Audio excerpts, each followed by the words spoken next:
بسم اللہ الرحمن الرحیم الحمدللہ رب العالمین نحمدہ و نصلی علی رسولہ الکریم. السلام علیکم ورحمۃ اللہ. میں ہوں doctor Faiqa Awais, senior obstetrician and gynaecologist, اور آج ہم جس موضوع پر بات کریں گے وہ بہت اہم موضوع ہے. شاہ جہان مشہور مغل بادشاہ تھا اور اس کی تیسری بیوی ملکہ ممتاز محل تھی. 1631 میں بچے کی پیدائش کے عمل کے دوران زیادہ خون بہنے کی وجہ سے ملکہ ممتاز محل کی وفات ہو گئی، اور اس کی یاد میں شاہ جہان نے اس کی محبت کی یادگار کے طور پر تاج محل تعمیر کیا تھا. آج بھی ہر سال دنیا میں لاکھوں مائیں پیدائش کے عمل کے دوران اس دنیا کو چھوڑ کر رخصت ہو جاتی ہیں، اور ایک تحقیق کے مطابق ہر روز 808 مائیں اس دنیا کو چھوڑ کر چلی جاتی ہیں، یعنی ہر 2 منٹ میں دنیا میں ایک ماں بننے والی خاتون کی وفات ہو جاتی ہے. ان میں سے 94% ایسی اموات ترقی پذیر ممالک میں ہوتی ہیں، جبکہ 6% ایسی اموات ترقی یافتہ ملکوں میں ہوتی ہیں. اور ان اموات کی سب سے بڑی وجہ جو ہے وہ آبسٹریٹیکل ہیمریج ہے، یعنی اس عمل کے دوران خون کا ضائع ہونا. ترقی یافتہ ملکوں نے تو اس وجہ پر بہت قابو پا لیا ہے، لیکن ترقی پذیر ممالک ابھی اس میں بہت پیچھے ہیں. اگر ہم جو آبسٹریٹیکل ہیمریج کی بات کریں، یعنی خون کے ضائع ہونے کی بات کریں، تو یہ 2 طرح کا ہوتا ہے. ایک حمل کے دوران یعنی بچے کی پیدائش سے پہلے، اور دوسرا بچے کی پیدائش کے دوران یا اس کے بعد. جو بچے کی پیدائش سے پہلے خون کا ضائع ہونا ہے اس کو اینٹی پارٹم ہیمریج کہتے ہیں، اور 100 میں سے 20% کیس جو ہیں وہ اینٹی پارٹم ہیمریج کے ہوتے ہیں، لیکن 80% کیس پوسٹ پارٹم ہیمریج کے ہوتے ہیں، جس کا مطلب ہے کہ بچے کے پیدا ہونے کے بعد جو خون ضائع ہوتا ہے وہ کیسز زیادہ ہیں. جب ہم اینٹی پارٹم ہیمریج کی بات کرتے ہیں تو جو کچھ چند وجوہات اس کی بہت اہم ہیں، ان میں سے ایک پلیسنٹا پریویا ہے، دوسرا پلیسنٹل ایبرپشن ہے، اور تیسرا ہے یوٹرائن رپچر یا رحم کا پھٹ جانا. تو سب سے پہلے ہم بات کرتے ہیں پلیسنٹا پریویا پہ. یہ 2 طرح کا ہوتا ہے. جیسے میری ایک پچھلی ویڈیو ہے جس کا لنک اس میں ڈسکرپشن میں دیا ہوا ہے، اس میں ہم نے یہ بات کی تھی کہ جب آنول رحم کے نیچے والے حصے میں ہوتی ہے تو اس کو پلیسنٹا پریویا کہتے ہیں، اور یہ 2 طرح کا ہو سکتا ہے. ایک میجر پریویا جس میں آنول پورے کی پوری یا اس کا بڑا حصہ رحم کے منہ کو کور کیے ہوئے ہوتا ہے، اور دوسرے کو لو لائن پلیسنٹا کہتے ہیں جس میں آنول کا تھوڑا حصہ جو ہے وہ رحم کے نیچے والے حصے میں ہوتا ہے.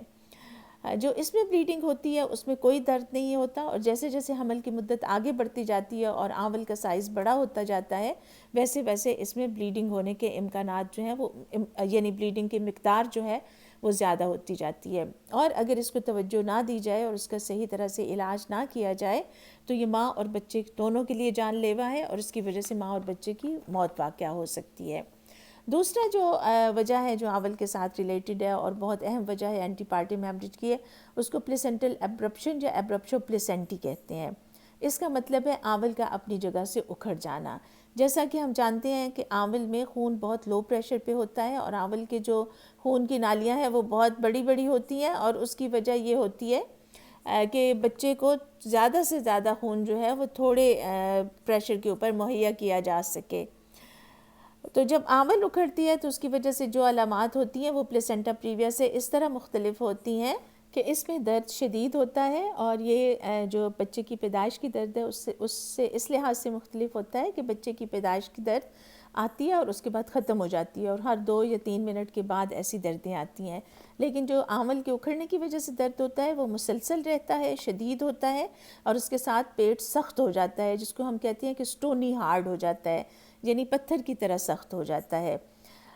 دوسری اس میں یہ ہوتا ہے کہ اس میں 2 طرح کی بلیڈنگ ہو سکتی ہے. ایک میں تو یہ ہے کہ اگر آنول کا وہ والا حصہ اکھڑا ہے جو رحم کے منہ کے نزدیک ہے تو پھر بلیڈنگ باہر آنا شروع ہو جائے گی، اور اس سے اندازہ ہو جائے گا کہ بلیڈنگ ہو رہی ہے. لیکن اگر آنول کا وہ والا حصہ اکھڑا ہے کہ جو رحم کے منہ کے قریب نہیں ہے اور خون کو باہر آنے کا راستہ نہیں مل رہا، تو سارا خون پیٹ کے اندر اکٹھا ہوتا رہے گا، بلکہ رحم کے اندر اکٹھا ہوتا رہے گا. اور اس کی وجہ سے یہ سمجھا جا سکتا ہے کہ شاید جو ہے وہ ماں کو کوئی بلیڈنگ نہیں ہو رہی اور وہ بالکل ٹھیک ہے، اور اس کو کسی اور وجہ سے پیٹ میں درد ہو رہا ہے. لیکن اس کی علامات بھی بڑی آسانی سے دیکھی جا سکتی ہیں، اس لیے کہ جب اندر بھی خون جمع ہو رہا ہوگا تو ماں کا رنگ پیلا ہونا شروع ہو جائے گا، اس کو پسینے آنے شروع ہو جائیں گے، اس کے ہاتھ اور پیر ٹھنڈے ہو جائیں گے، اس کی نبض جو ہے وہ کمزور ہو جائے گی اور زیادہ تیز ہو جائے گی، اور اس کا بلڈ پریشر نیچے آنا شروع ہو جائے گا. یہ سب علامات کسی بھی وجہ سے خون کے ضائع ہونے کی علامات ہیں، اور اگر اس صورتحال کو بھی فوراً ٹیکل نہ کیا جائے یا اس کا فوراً علاج نہ کیا جائے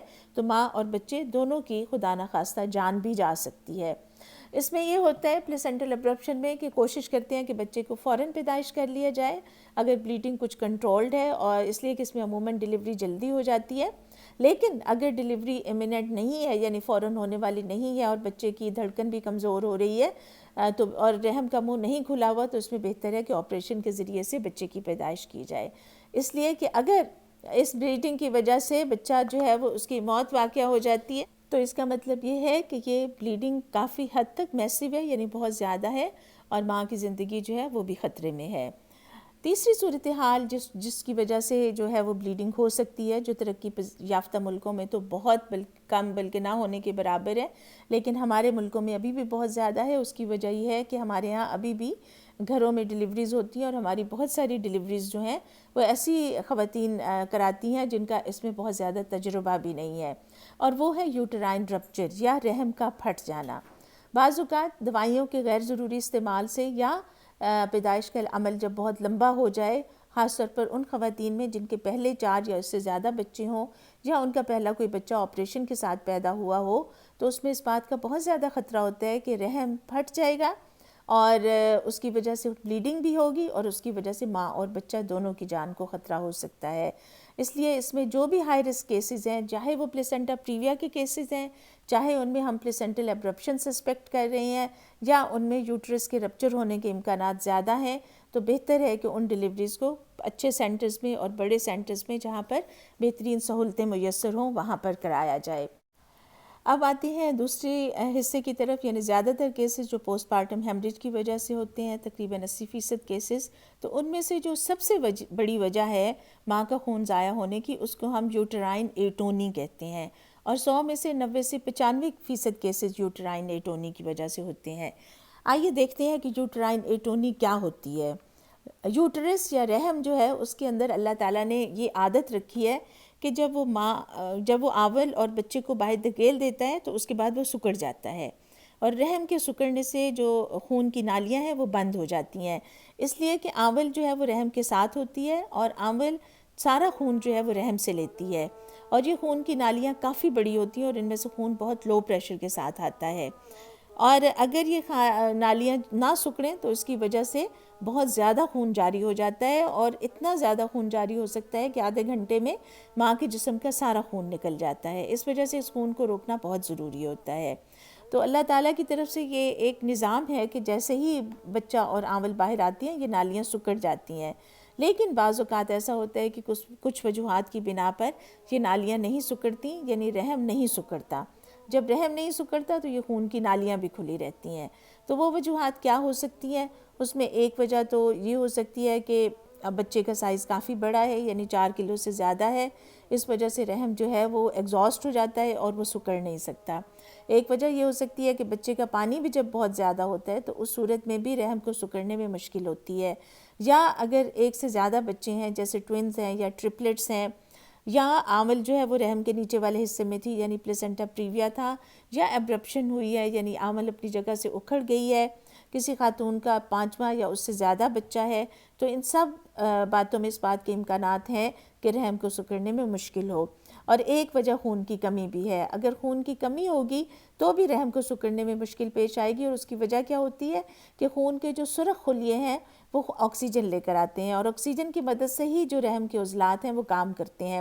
اگر رحم کے عضلات کو خوراک کم ملے گی یعنی آکسیجن کم ملے گی تو وہ کام بھی کم کریں گی، یعنی وہ سکڑنے بھی ان کو مشکل ہوگی۔ اسی لیے اس بات کی بہت اہمیت ہے کہ کسی بھی حاملہ خاتون میں خون کی کمی نہیں ہونی چاہیے۔ تو یہ جو ہے وہ اس وجہ سے ہو سکتا ہے، اور بعض اوقات ایسا بھی ہوتا ہے کہ رحم کے نہ سکڑنے کی کوئی بھی وجہ نہیں ہوتی، حالانکہ ایسے امکانات کم ہوتے ہیں لیکن ایسا بھی ہو سکتا ہے۔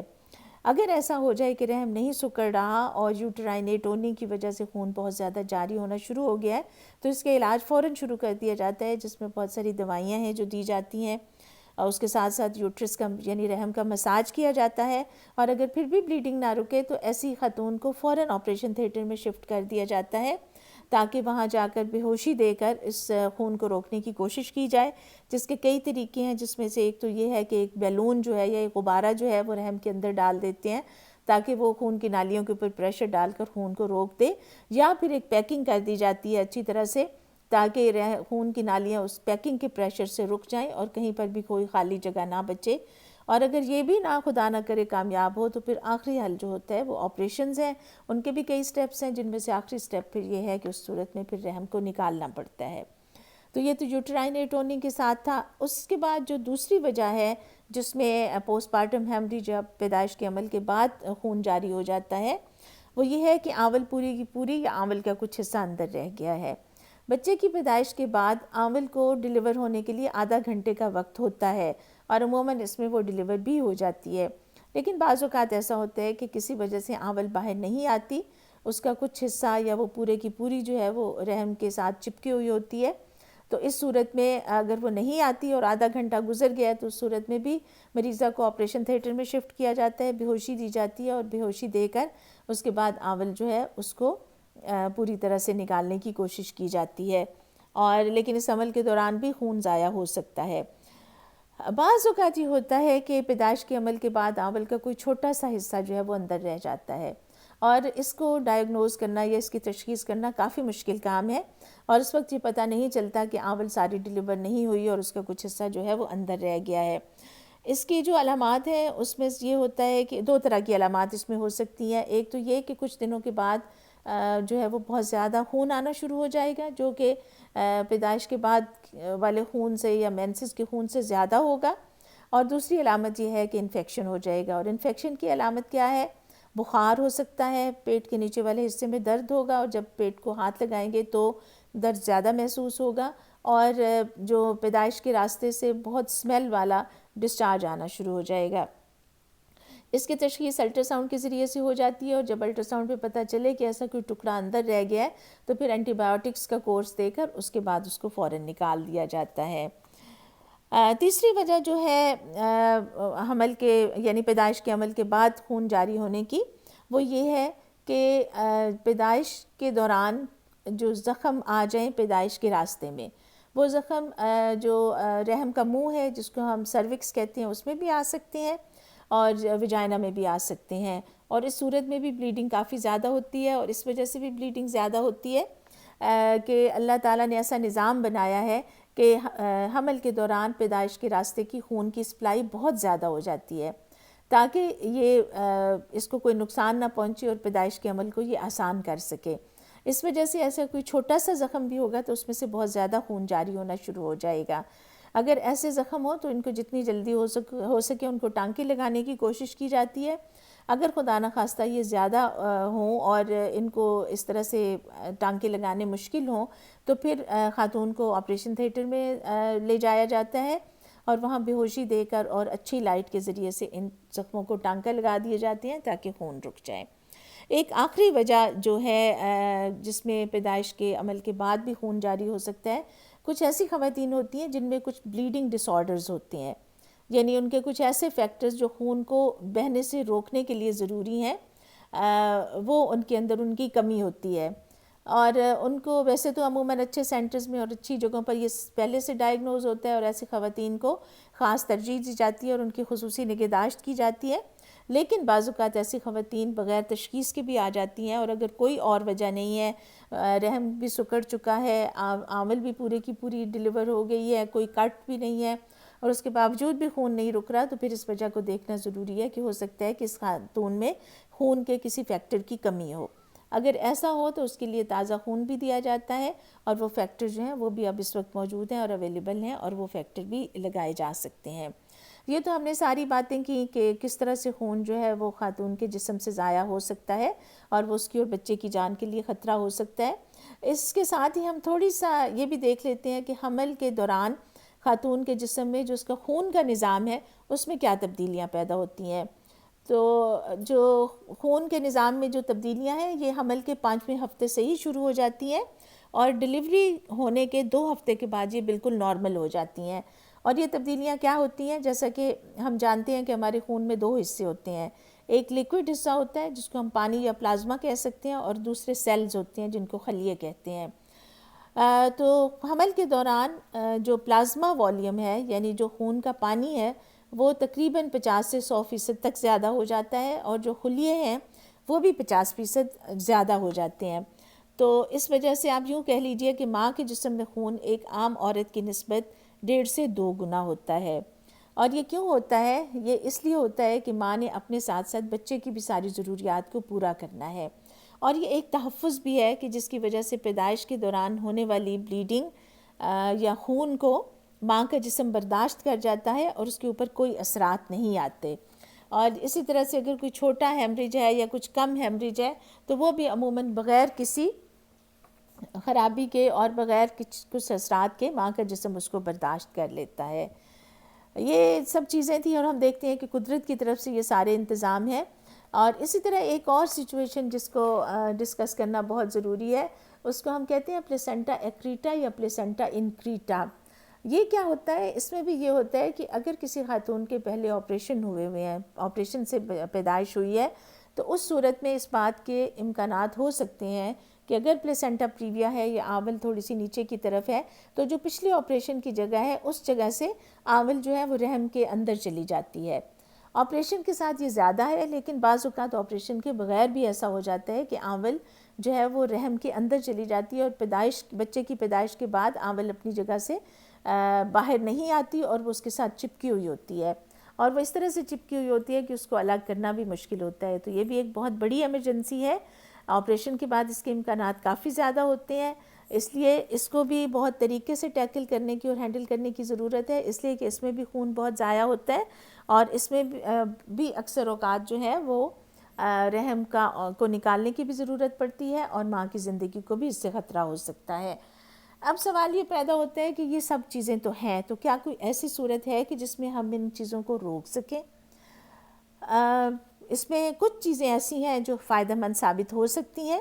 اور وہ چیزیں کیا ہیں؟ ایک تو یہ ہے کہ ہر ماں بننے والی خاتون کے لیے یہ ضروری ہے کہ وہ باقاعدگی سے اپنا چیک اپ کرائے، اپنے خون کا یعنی ہیموگلوبن کا خیال رکھے، اور جو نارمل ہیموگلوبن ہے وہ 10.5 سے 10.5 ہے حمل کے دوران، لیکن اگر کسی خاتون میں بلیڈنگ کے زیادہ امکانات ہیں تو اسے چاہیے کہ اس کا ہیموگلوبن 12 یا اس سے اوپر رہے۔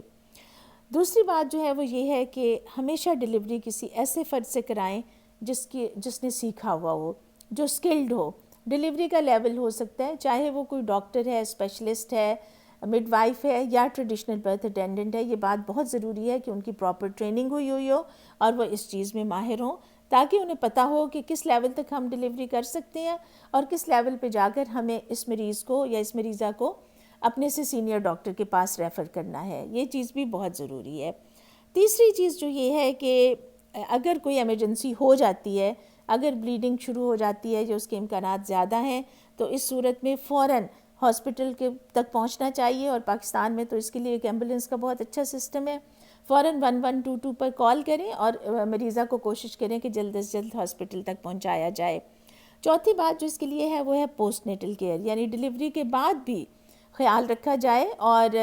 دیکھا جائے کہ کوئی خرابی یا کوئی پیچیدگی تو پیدا نہیں ہوئی۔ اسی طرح سے پھر کچھ دوائیاں بھی ہیں جو اس عمل کے دوران جو ہے وہ دی جاتی ہیں، اور وہ دوائیاں بھی بہت فائدہ مند ثابت ہوتی ہیں۔